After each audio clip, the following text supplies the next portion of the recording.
that she would have stabbed him in the throat. I'm going to say throat, not the throat, the throat. If that was her. What's up, my peeps? It's Cynthia, aka C-Flow, and welcome to my channel. Today, we're going to talk about Married at First Sight, Season 16, Episode 6. You dropped a bomb on me, baby.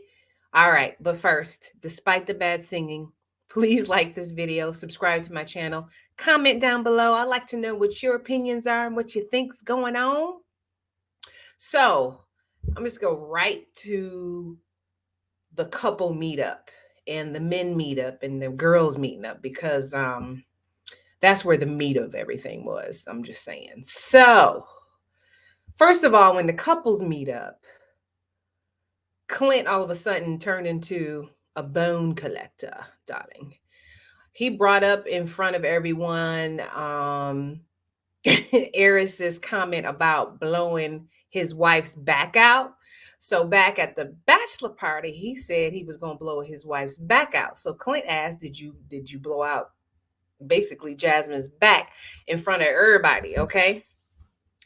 And Jasmine was like, "What? Like, say what now?" So Clint, I'm officially calling him the bone collector, at least for this particular episode, because he was on one this episode.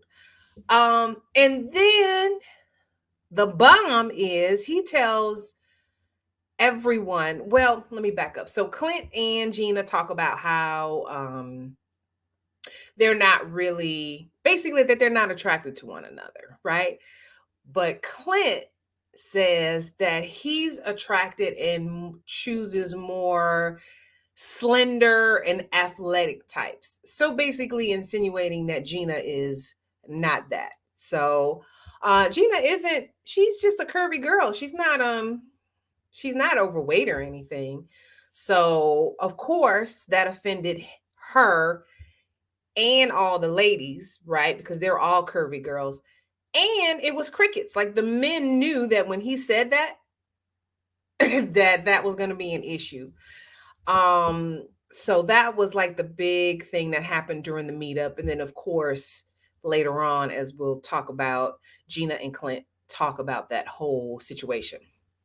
Now, as I mentioned, Clint is the bone collector and apparently a relationship guru because as the men are talking about how things are going with their wives, Clint acts like a know-it-all. So for instance, Chris was talking about Nicole and how they're taking things slow and all this other stuff.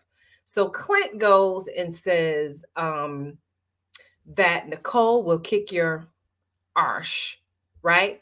And she will test you and just don't back down. Just like give him all kind of advice about Nicole. Now, I will say I agree with Clint in that she, as I mentioned weeks ago, that it seems like she is pretty bossy. And I think she even mentioned that she was bossy.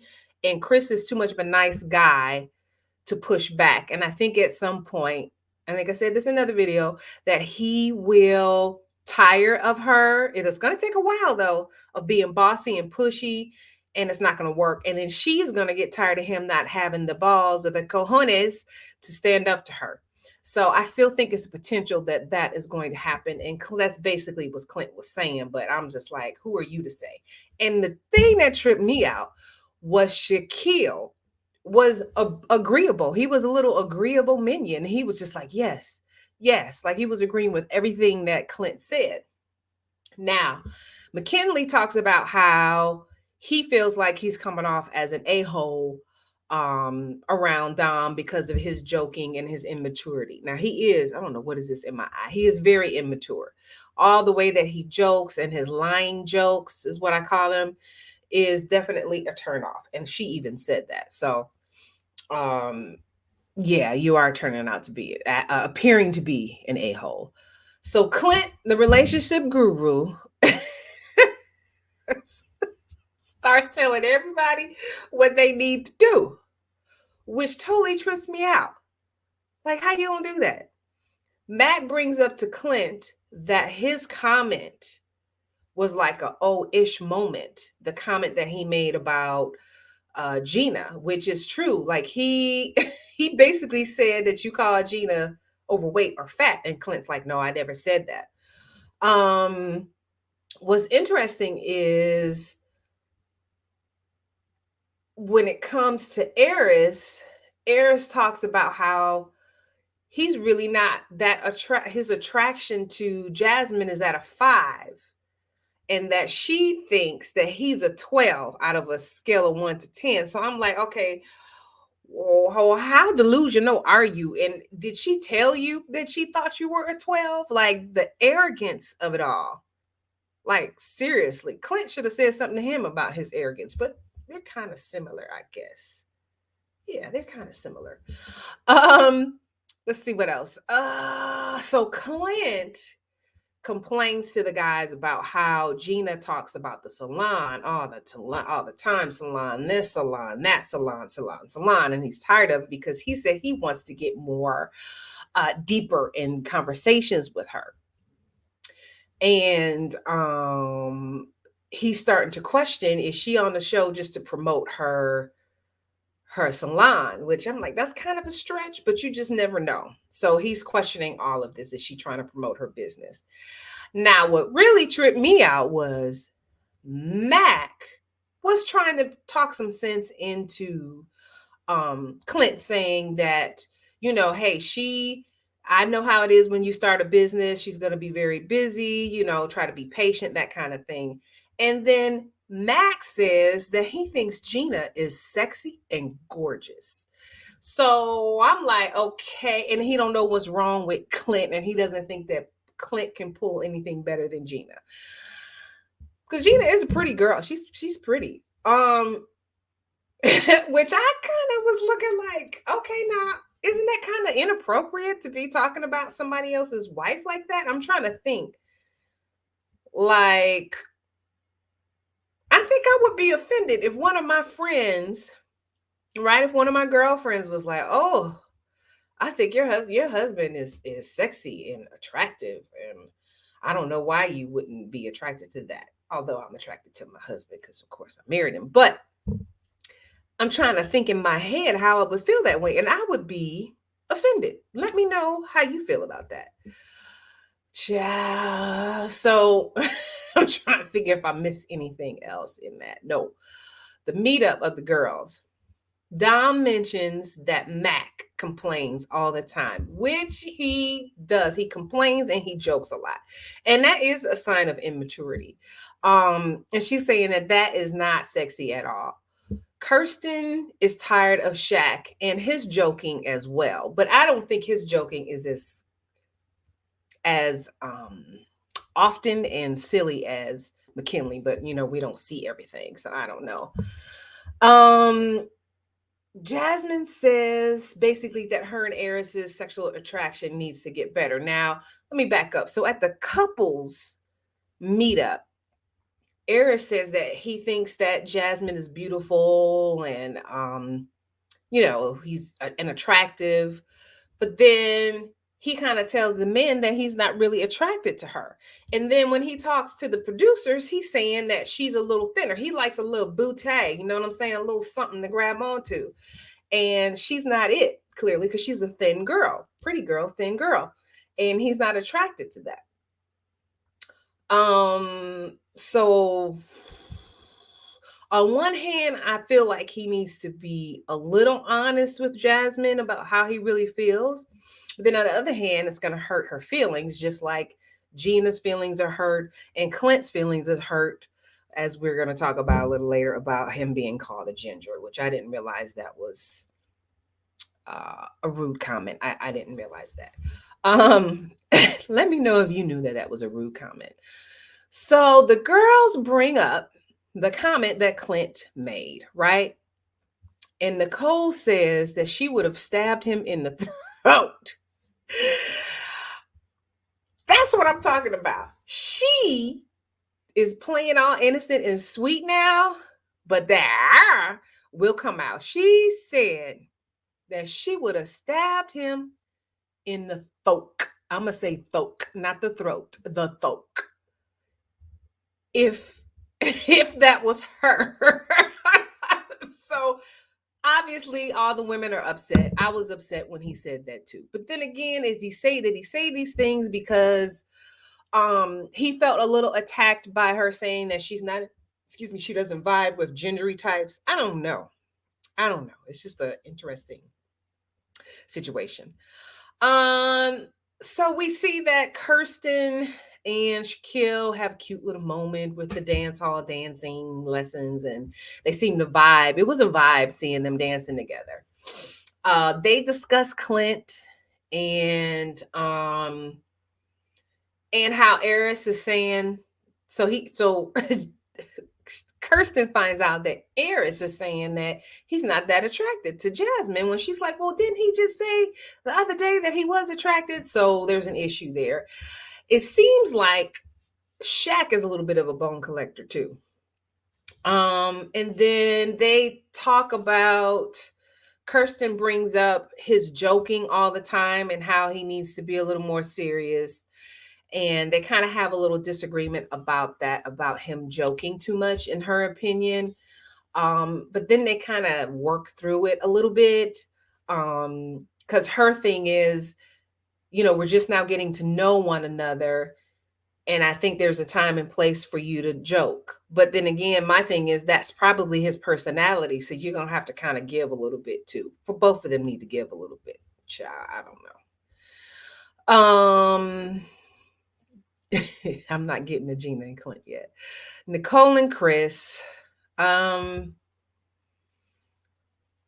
Chris is saying that he needs to have, they need to wait on the sex. He wants to get a really good emotional connection. Now, here's my thing. I feel like that Chris is very insecure. I think he is insecure because of a lot of things that happened in his past relationships. For example, when they were talking about previous relationships, he was talking about how if he's concerned that he's going to perform the way that Nicole would want him to perform in the bedroom. So, have you in the past had somebody tell you that they weren't satisfied in the bedroom? Like, why would you even vocalize that? I mean, you're when you're new with someone in the boudoir, you're going to feel like I want to make sure that I'm doing it right for them. But I don't think I've ever vocalized that. So I think he's a little insecure about that. The other thing that tripped me out was him talking about he's lazy, like he waits like a month, he doesn't do laundry only but once a month and things of that nature, and he's fearing that she's going to be turned off by the laziness. So he has a lot of insecurities and I think baggage that he needs to address because he's too consumed about how his personality or his habits are going to affect. He's concerned that it's going to affect Nicole in a negative way. So that's it about them. Jasmine and Airris, that whole thing is, she's starting to feel pressure because he's never been in love. And I can understand that. So she's like, what happens if she falls in love and then she's going to feel pressure because what can she do basically to have him fall in love with her? Like he said he would like for his wife to be his first love or something to that effect. But I don't believe anything he says at this point because he's not even attracted to her. And the thing that really trips me up about Airris, which is why I told her to just run away from him, is because he 1 minute you asking about what's your favorite sexual position, and then all of a sudden all of that talk has just subsided. So is it that you don't know how to have a balance with that? Like he just did a total 360 of trying to slow down and take things slow and things of that nature. So I don't know what's going on in his head. And this could be why he has never fell in love in the 39 years of his life. I don't know. And he keeps saying that he's given he's having friend vibes with her. It's just, I don't think they're gonna make it. I don't really think they're gonna make it. Because now Jasmine is so confused about she's afraid of rejection. Yeah. He says he's in it all the way, but I don't believe it. It's Dom and McKinley. So we all know that McKinley is a bit of a goofball, but that whole lying, jokey thing might be a nervousness thing for him, but it's starting to not only annoy Dom, it's starting to annoy me.